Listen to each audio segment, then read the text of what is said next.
All right, so I'm going to pick up with you guys again. I think we have a couple of par 5s coming up here, and then we go back to a par 3. One of the things I try to do, not always, but like I'll switch it off of the ball that because sometimes I'll get so in the zone that I might just hit that and not even remember to change my ball just in case I don't want to use it. So it's not something you have to do, but it's sometimes I end up wasting balls, especially on like par 3s. Like they'll show a par 3 next, and then I'll have like a kingmaker on. It's like, well, I really didn't have to hit a kingmaker on that, long iron par 3 they just gave me. So it's best to, change your ball. And of course, don't forget to change your clubs if you don't want your setup the way that, which is, so funny that I'm making this video and then you guys saw me completely forget to change that Apocalypse back, and I had to get that birdie with that. Though it almost cost me a stroke if you didn't notice. Well, potentially a stroke, because it would have made that, like in that last video, had I been in the rough off the tee, or, just look at the 3-wood I had to hit into the green. Like, that could have went wrong just by missing by, 2 or 3 yards of where I landed that. And playing it on a 13 wind or 12 point something, whatever it was, it's like you can easily make a mistake.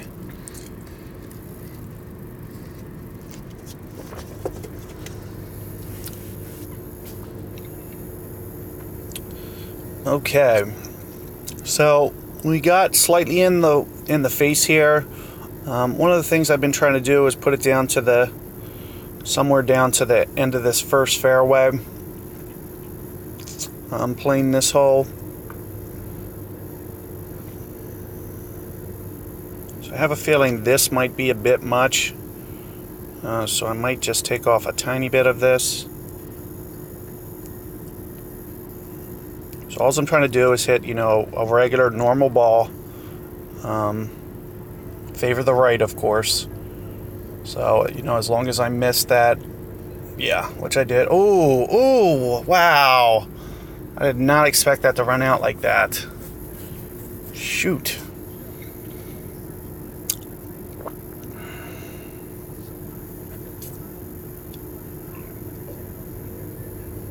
Wow.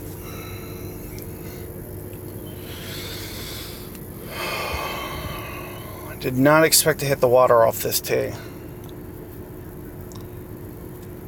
I think the more that I started to turn there, the more that wind just went to the side and not straight into my face. Because I really don't think that should have ran through like that. Especially taking off. Like, it shouldn't have had topspin to even really run out. And of course, this wind isn't much better. Let me see if I can actually get over with this wind. It's probably pretty close, but I feel like with a hook or with a slice, it might be enough wind.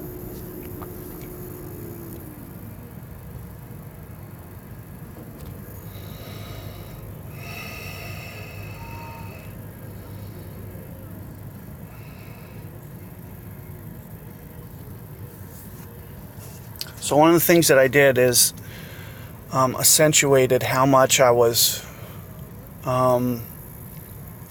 turning the ball there to really keep it out of the wind. So if it starts lefter than where I was aiming, it's more of a straight side wind, which you could kind of see. So when I originally lined that shot up, if you pulled that first shot that I played, it was, very into the wind. And then the more I turned it to the left, the more it straightened out a bit and was almost a side wind. So that's kind of what I was doing there to get it to the other side of this fairway was, trying to figure out how much.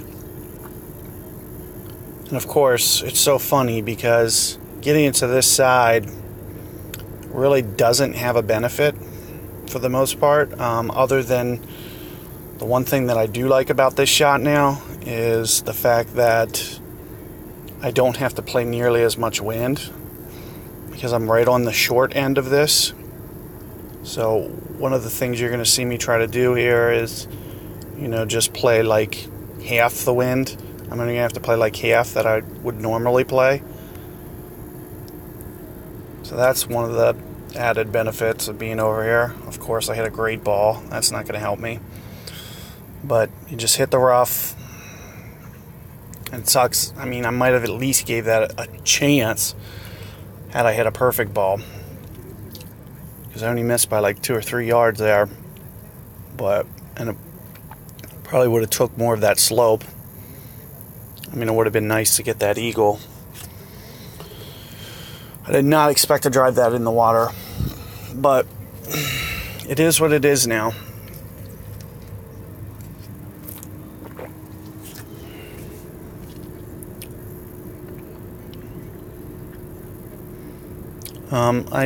If anything, let that be a lesson as to, the way wind changes as you change the direction arrow. Because it really flattened out and became more of a side wind the more that I went to the left, which effectively made my ball not really cut into the wind. Like, it might have only took off a couple yards. As opposed to the way I was playing it. I was playing it to, take off at least, 10 yards, 12 yards at least, minimum, for that wind. And it probably ended up only being like 2. Plus, my ball bounced so hard off the fairway that it was like it wasn't into the wind at all. It almost seemed like, it just ran down that hill. A lot of times you'll see it start to check up, which did not happen at all. But it is what it is. So it's not going to stop me from qualifying. It's just going to have me 1 stroke worse than I should have, I feel. I feel like I would have probably never... I mean, if I would have just hit somewhere on that fairway, Cataclysm's good enough to get there. And that's one of the reasons that I'm playing with it.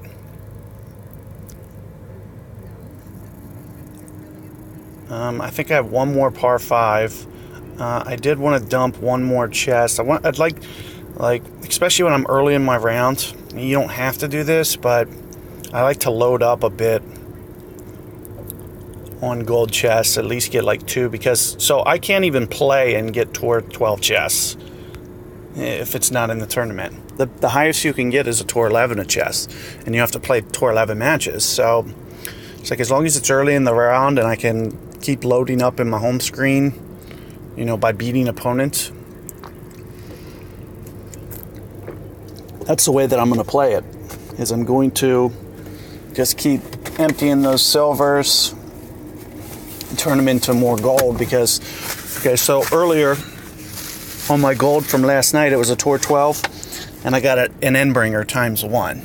And I feel like you get that probably half the time, at least 30 or 40% of the time. You'll get one of those pink cards. Might not be the one that you want. Usually it isn't. So that's one of the things that I wish that they'd change a little bit. They see us, and plus we're playing master tournaments. These should have higher percentage guaranteed Tour 7, Tour 6 clubs. Like, it should be almost a lock that you're getting only Tour 6 and Tour 7, maybe Tour 5. If they should really modify, because it's the way they have it set up, I'm almost positive it's completely random, which just sucks. It sucks that they're doing it that way. Okay, so the way that I play this, so to really open the fairway up, I'm going to go full ball here, and I would really, you give up some accuracy, but I would really recommend, making sure that you can hit the middle of that fairway, keep it out of the trees kind of. So as you can see, I'm not really putting much topspin because I know I'm going to launch it through this fairway otherwise. So I caught perfect ball. And of course, you see I'm hitting the fairway. I'm hoping that I took off enough, which I did. Okay, so you see how good that drive is, and it gave you some margin of error. Like I didn't have to hit perfect ball there. I could have hit, a great ball. If I would have took off and actually hit backspin there. Okay, so not everybody has an Apocalypse 5, but even with this guy with the 2, he can mimic my shot with 1 bar, and he'll just be shorter down the fairway, and it'll actually be a lot safer. But the way that you do it this way, if you take off, see, so now and this is kind of the problem. Okay, so he still got it to that, but the angle that you need to cut it over. So you see he's in the rough here. So one of the things you want to do is you'd want to do straight left spin, and you'd also want to have like some curl to really make sure that it gets over there to the left. And hold on, let me line this up real quick. So what I'm going to try to do here is almost 2 bars back, and then I'm going to counter that spin with about 2 bars. And I'm going to try to land it on this part of the fairway. So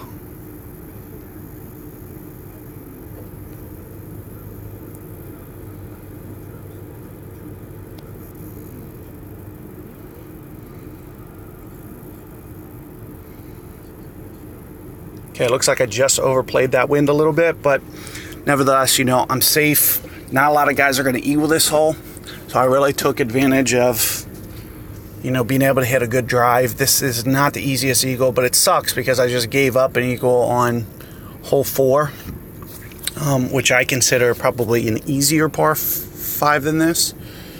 But anyway, like I was talking about that drive there, so where he landed it was okay, and it was safe, but he was cutting it, a lot closer to that fairway by only pulling it back as far as he did. If you could land it farther than that, like I suggest, taking full advantage of that and just putting backspin on the ball if you have to, because you really eliminate that angle.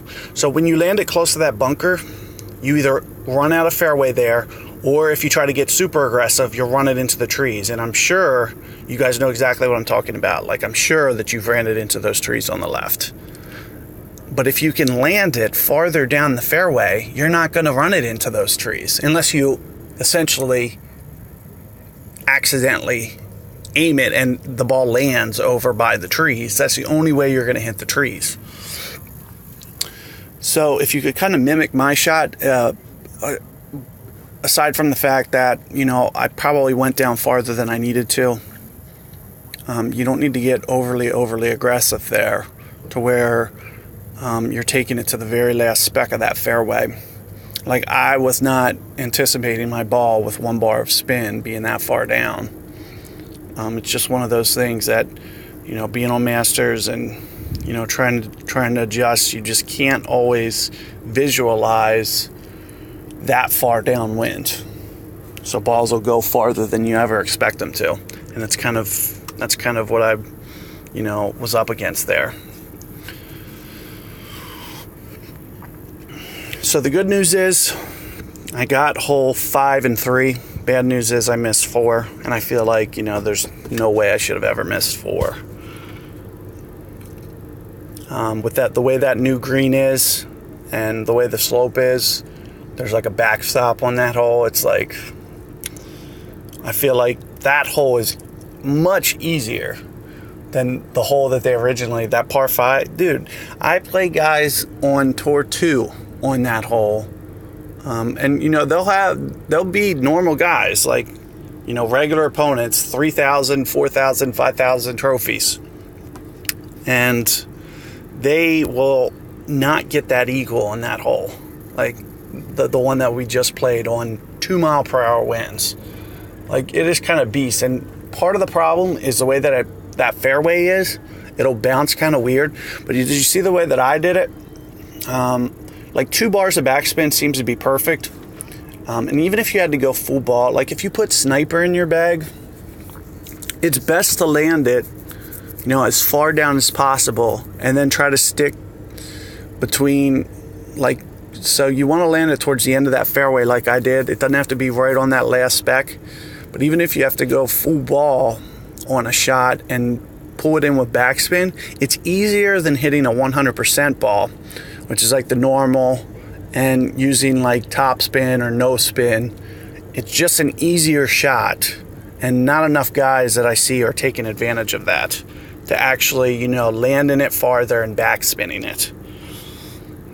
And that's the way to go. Okay, so on all these par 3s, which I'm pretty sure we have coming up, I definitely want to use Thor's hammer. It's not something that I guess you have to do. But anything with backspin, just in case, I don't know exactly what the wind's going to be like. And I just think it's, kind of a smart move to do it that way.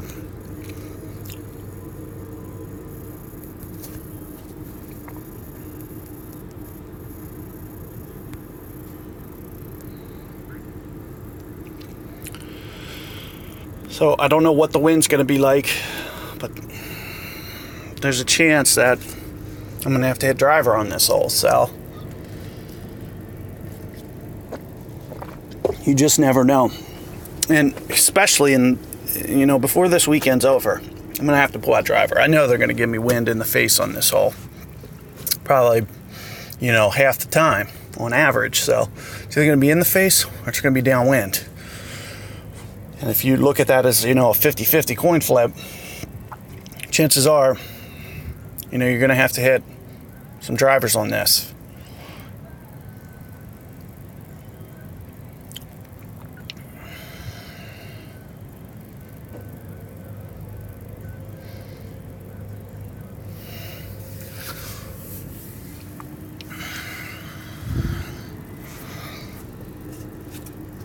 So one of the things you're going to see me do here, I'm probably going to try to restrict the wind. So I'm either going to put Kingmaker on, depending on how much side spin I think I'm going to need. I'm either going to put Kingmaker on, I'm going to put like one of those Labor Day balls. It really takes out a lot of wind, and I highly recommend that. And one of the things I try to do is minimize mistakes on par 3s, especially on like Master Tour. So what's one of the steps that you can take to minimize your mistakes? Well, that's, restrict that wind as much as you possibly can. So, okay, so this guy has kind of an alternate approach that I don't. I don't usually right spin this at all. I actually do the opposite. If possible, I try to land it on the right side of this fairway and curve it back.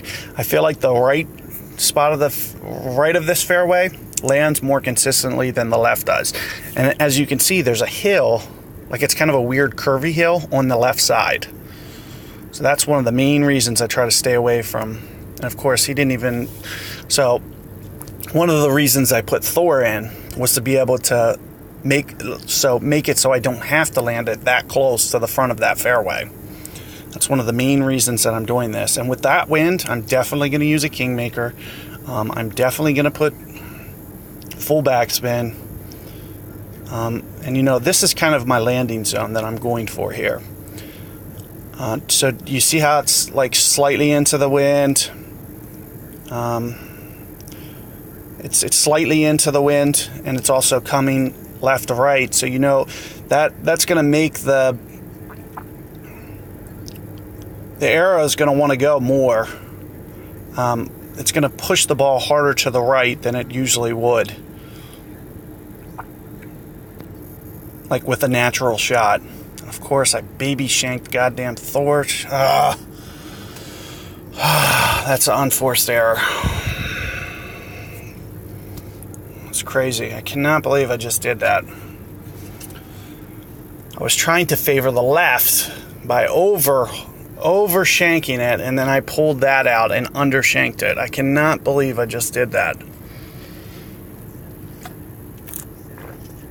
that's one of the main reasons that I really regret not boosting up this Thor's, is because if this was Tour 5 right now, that would have still hit fairway. Like, that's essentially the difference between fairway and not fairway. Because my circle wouldn't be that, my margin of error is what I'm referring to, wouldn't have been that great on just a great ball. Wow. I wonder if that guy actually got it off and it just didn't show. There's been some screen lag where guys have actually been getting that off. I'm just going to stick with this and just go for the dunk. I really don't care.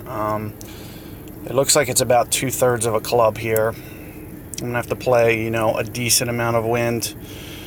I've been messing around with these dunks.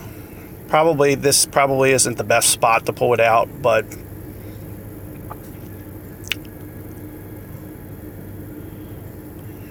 I'm not really worried about it. This is only round 1.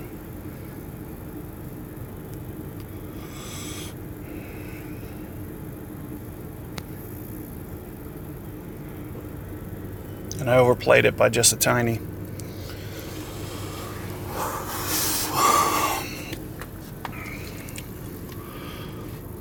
A par that I did not need to have here. So I'm assuming this guy actually did get a shot out. Yeah. Anytime you see somebody completely, it doesn't seem like they're actually where they are, you can tell. But this is definitely a par that should have been avoided. There's no reason that I should have made this mistake that I made. So, if there's anything to, take value from this round that I'm going through, it's like eliminating these mistakes. Like, I had so much fairway to play with. I was trying to favor that left side of the shot meter, which was, if I was going to shank it, I was going to shank left instead of right. And then I go and right shank it.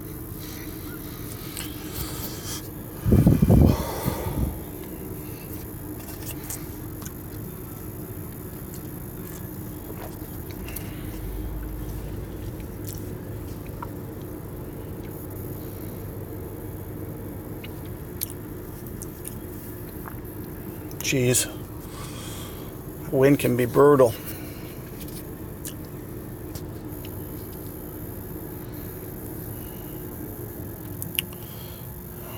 All right, so let's try to walk through what I'm going to try to do here. I mean, I guess, I'd be looking at my typical shot would probably be about here for, what's that, like 5.5 bars. Landing here, of course. It's uphill, so the wind's not as affected as much. It's towards the longer half of this club.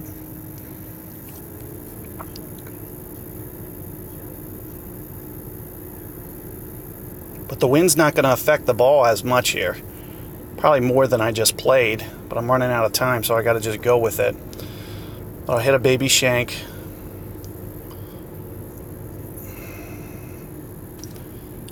It's decent. And that's why you saw me. So you see right there at the end, like, I knew that I was underplaying that wind, but I just went with the shot because I didn't have enough time to change it. So what did you see me do there? You saw me right curl it, and you saw me even favor the right side to pull that shank off to make sure that the landing zone still hit the fairway, because I knew I underplayed it. So I was intentionally doing that, like in my thought process, because I knew I didn't have enough time to correct for the wind. So that's why you saw me play that the way that I did. Now, I would have still right curled it a tiny bit, but it would have been probably half that. And the only reason that I would right curl it there would be to counter the wind, the natural wind, that the shot trail is going to change. So I just do maybe half of what I did, and I ended up doing almost double and then also hit a right shank. And the reason to right shank it there was to make sure that it actually landed on the fairway and didn't go into the bunker or like right on that speck of rough where that guy was, because I knew I underplayed it. Okay, so anyway, you've seen now 4 through 6, and I am going to end this video and then